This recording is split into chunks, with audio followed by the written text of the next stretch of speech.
राम राम भाइयों, मेरा नाम अनिल सोलंकी है। मेरे यूट्यूब मंच लाउड जाट वॉइस में आप सबका स्वागत है। दोस्तों, अभी अभी कॉमनवेल्थ गेम होकर निपटे हैं। 39 मेडल टोटल आए हैं हमारे देश के। उसमें से 1/3 हमारे हरियाणा स्टेट के बच्चों ने जीते हैं।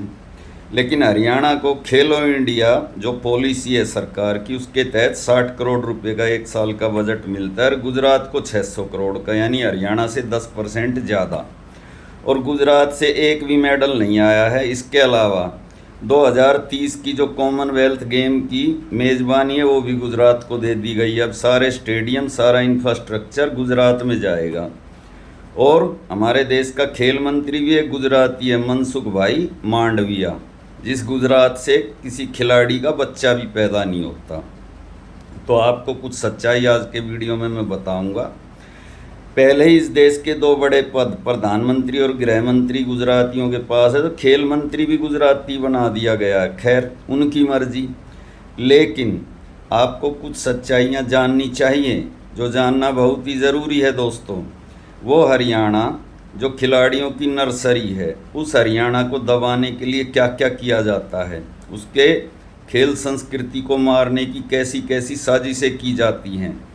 इस हरियाणा की मिट्टी का जो सबसे बड़ा खेल है वो कुश्ती है। उस कुश्ती को इस बार कॉमनवेल्थ गेम में शामिल ही नहीं किया गया। इसके अलावा हमारे देश के और हरियाणा के खिलाड़ी शूटिंग में मेडल लाते हैं। मनु भाकर ने ओलंपिक में 2 मेडल जीते थे पिछली बार, इस बार शूटिंग भी हटा दिया। बैडमिंटन में हमारी बहन साइना नेहवाल और पीवी संधू ने ओलंपिक में कई बार मेडल जीते हैं, बैडमिंटन को भी हटा दिया गया, टेबल टेनिस को भी हटा दिया गया, कबड्डी तो कभी शामिल ही नहीं की गई थी। तो ये सारे गेम कॉमनवेल्थ से हटाने के पीछे कुछ तो षड्यंत्र है।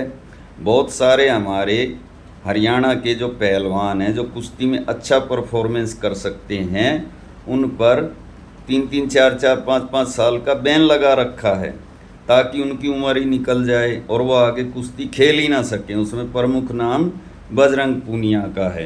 कुछ नियमों का हवाला देते हुए उन पर बैन लगाया जाता है, जैसे अभी उस पर विनेश फोगाट पे भी बैन लगाया गया था। खैर, अब आगे बढ़ते हैं दोस्तों। अभी मैं आपको ये बात बताना चाहता हूँ कि क्या क्या खेल इस देश में खेला जाता है। अभी मैंने कुछ दिन, कल या परसों, एक वीडियो बनाया था जिसमें मैंने ये बताया कि हरियाणा में किस किस खिलाड़ी ने मेडल जीता और वो जाट जाति के उसमें कितने खिलाड़ी थे। तो कई लोगों ने आकर ये कमेंट किया, अरे भाई क्यों जातिवाद फैला रहा है, ये तो देश के लिए खेलते हैं, खिलाड़ी की कोई जाति नहीं होती, तो खिलाड़ियों को भी जात पात में बांट रहा है। Very good. जब यही खिलाड़ी अगर अपनी कोई मांग लेकर जंतर मंतर पर जाके बैठते हैं तो वही लोग क्या कहते हैं कि देखो, ये जाट लॉबी कुश्ती संघ पे कब्जा करने के लिए बृजभूषण को हटाकर दीपेंद्र हुड्डा को कुश्ती संघ का अध्यक्ष बनाने के लिए झूठे आरोप लगाकर यहाँ पर आकर बैठ गए हैं। यही लोग जब किसान आंदोलन करते हैं, किसान तो इस देश का मेरे ख्याल से 80-85% तबका किसान ही है, जो गांव में रहता है, जो शहर में रहता है उसको छोड़ दो। तो सबकी बात थी, सबकी दिक्कतें थी, लेकिन क्या कौन से कलर से पेंट किया गया किसान आंदोलन को कि ये जाट बैठे हैं, हरियाणा के जाट, यूपी के जाट, पंजाब के जाट, राजस्थान के जाट। इनको दिक्कत ये है हरियाणा में इनका चीफ मिनिस्टर नहीं बना, इसलिए ये सरकार को परेशान करने के लिए कोई ना कोई बहाना लेके आके बैठ जाते हैं। लेकिन जब यही जाट दोस्तों इंटरनेशनल लेवल पे भारत के लिए मेडल जीत के लेकर आते हैं, तो इनको ये कहा जाता है कि अपनी जाति मत बताओ। इस देश का मेन स्ट्रीम मीडिया भी उनके नाम छापता है, तो सरनेम नहीं बताता है और इस चीज़ को पर्दे में रखने की कोशिश करता है। लेकिन कोई चीज़ पर्दे में रहती नहीं है, चीज़ें तो सामने आ जाती हैं, और जो नहीं आती वो मेरे जैसा आदमी लेके आ जाता है। जो हरियाणा छोटा सा राज्य है दोस्तों, 2 करोड़ या 2.25 करोड़ जिसकी आबादी, और इस देश इतना बड़ा देश, और इस देश के अंदर 39 मेडल में से 12-13 मेडल हरियाणा ने 1/3 जीत के दिखाए।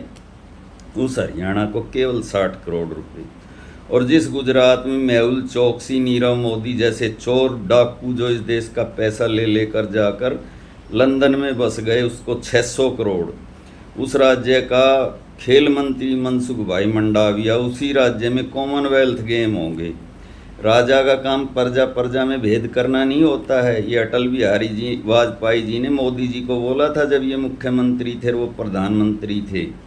सब कुछ अपने ही राज्य में ले जाओगे। इसी प्रकार से लोग कहते थे कि ये जो बृजभूषण शरण सिंह है, इससे जाट इसलिए नफरत करते हैं क्योंकि ये और दूसरी स्टेट के बच्चों को भी इस खेल में लाना चाहता है। और यहाँ पर जो जाटों ने, हरियाणा के जाटों ने अपनी मोनोपोली बना ली है, अपनी लॉबी बना ली है कुश्ती में, ये उसको तोड़ना चाहता है। 10 साल वो कुश्ती संघ का अध्यक्ष रह लिया। अब उसी का एक आदमी संजय सिंह है 2 साल से। एक भी खिलाड़ी, वो जहाँ का एमपी है, जिस भी कॉन्स्टिट्यूएंसी को रिप्रेजेंट करता है, वहाँ से एक भी खिलाड़ी इस कॉमनवेल्थ में नहीं गया, एक भी खिलाड़ी ने पार्टिसिपेट नहीं किया, एक भी मेडल नहीं जितवा पाया अपने इलाके से जहाँ का वो सांसद है। इसी प्रकार मनसुख भाई मांडविया गुजरात से खेल मंत्री है, गुजरात से एक भी खिलाड़ी नहीं पैदा कर पाए। लेकिन बजट मिलेगा गुजरात को, और बजट मिलेगा पूर्वांचल को, और हरियाणा को मिलेगा ठन गोपाल। कुश्ती संघ का अध्यक्ष बनेगा पूर्वांचल से, खेल मंत्री बनेगा गुजरात से, हरियाणा को कुछ नहीं मिलेगा, और मेडल हरियाणा वाले जीत के लाएंगे। और उसके बाद उनकी जाति बताओगे तो वो देशद्रोह की श्रेणी में आएगा। लेकिन हम तो बताएंगे भाई, किसी को कुछ भी महसूस हो, अच्छा लगे या बुरा लगे, हम तो ये बताएंगे कि जो 39 मेडल आए हैं उसमें हरियाणा के कितने हैं।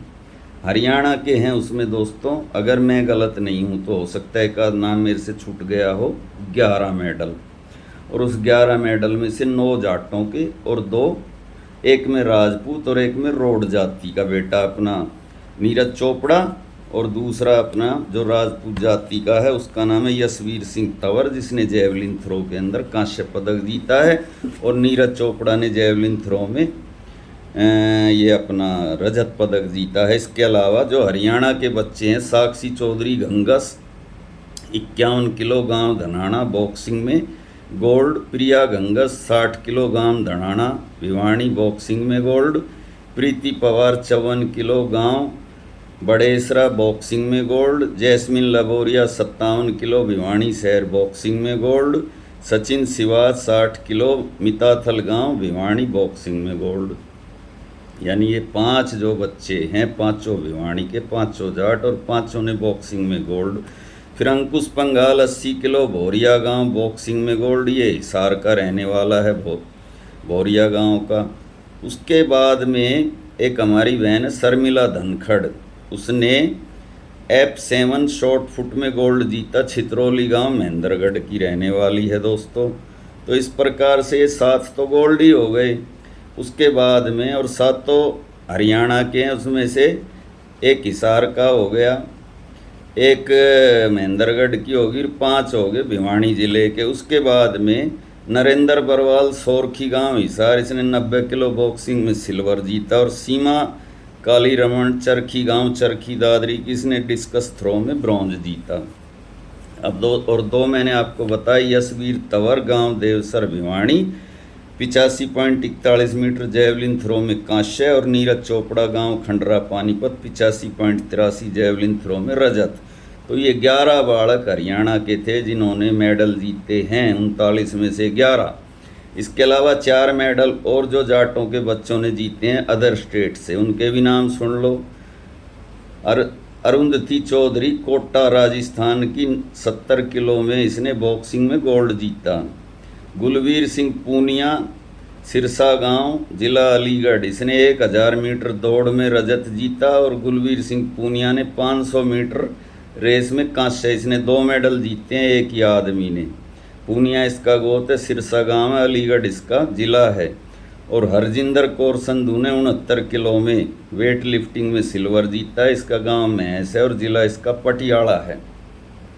अब दोस्तों इसी से अंदाज़ा लगा लो कि इस देश में भेदभाव किस लेवल पे है, कितना है।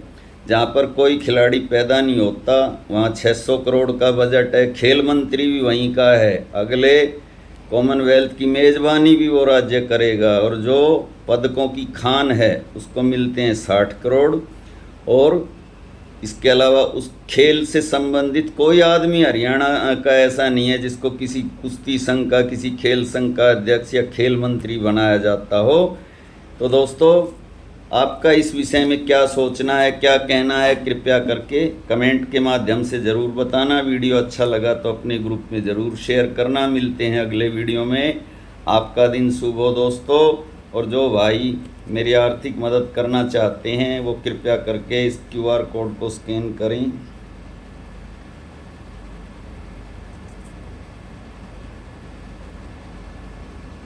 मेरी हिम्मत बढ़ाएं कृपया करके। जो आपकी इच्छा हो आप मेरी आर्थिक मदद करें जिससे मैं आगे और अच्छे वीडियो बनाऊं। धन्यवाद भाइयों, नमस्कार।